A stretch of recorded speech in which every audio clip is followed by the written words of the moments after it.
Вас приветствует команда проекта «Тамлет Татлы, Татарстан» из Мензелинской школы-интерната для детей-сирот и детей, оставшихся без попечения родителей, с ограниченными возможностями здоровья.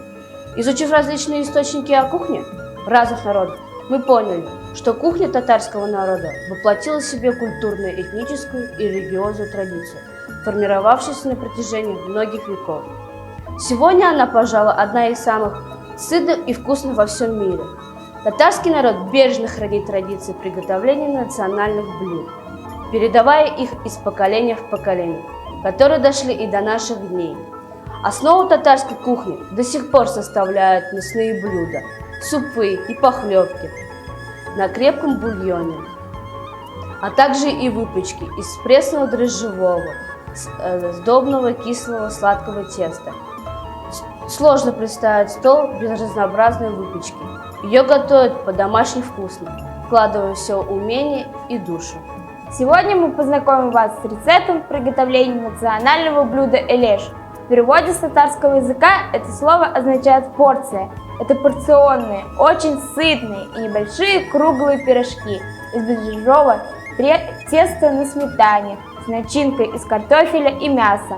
Пирожки получаются сытными и питательными.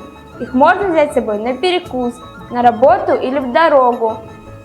Для приготовления элешей лучше всего использовать куриное мясо, как вариант мяса индюшки. В качестве начинки используют картофель, но при желании его можно заменить квашеной капустой. Тогда элеши приобретают пикантный вкус. Мясо лучше всего брать из бедренной части или голень, а тесто за счет масла и сметаны нежное, сливочное и песочное.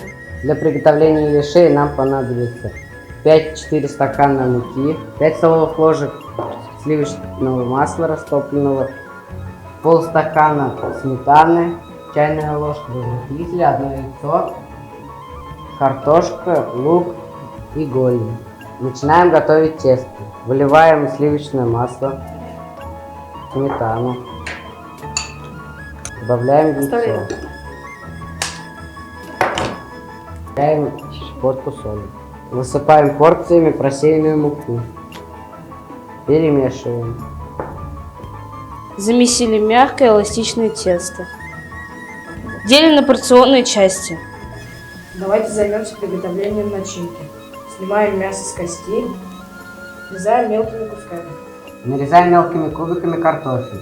Все смешиваем Добавляем соль. И перец по вкусу. и перемешиваем. Наша начинка готова. Приступаем к приготовлению элешей.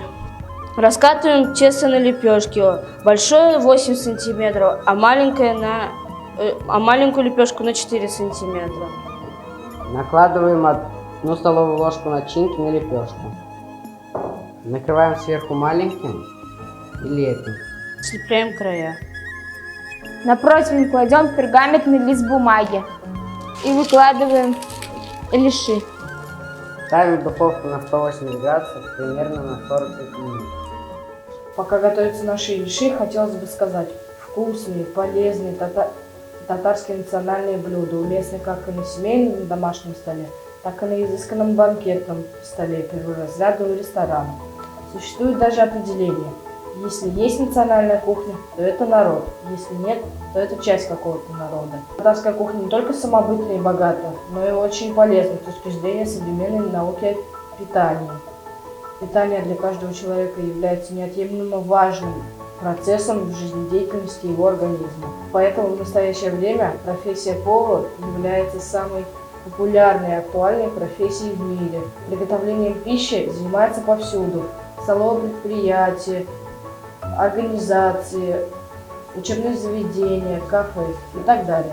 В последние годы в связи с ростом культуры и достатка населения стали все больше открываться различные заведения.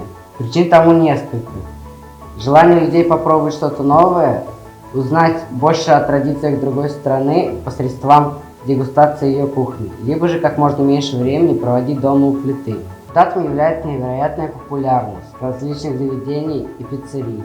И в любом из этих заведений работает по меньшей мере несколько поваров, что делает эту профессию востребованной и престижной.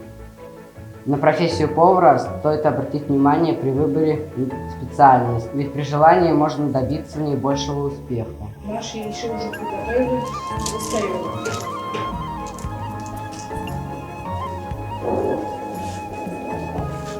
Кидаем их в кунжуту. Смотрите, какие красивые беляши, приятные, аппетитные. Беляши можно есть с бульоном и с чаем. Приглашаем всех к столу. Тамле булсын. Темле булсын.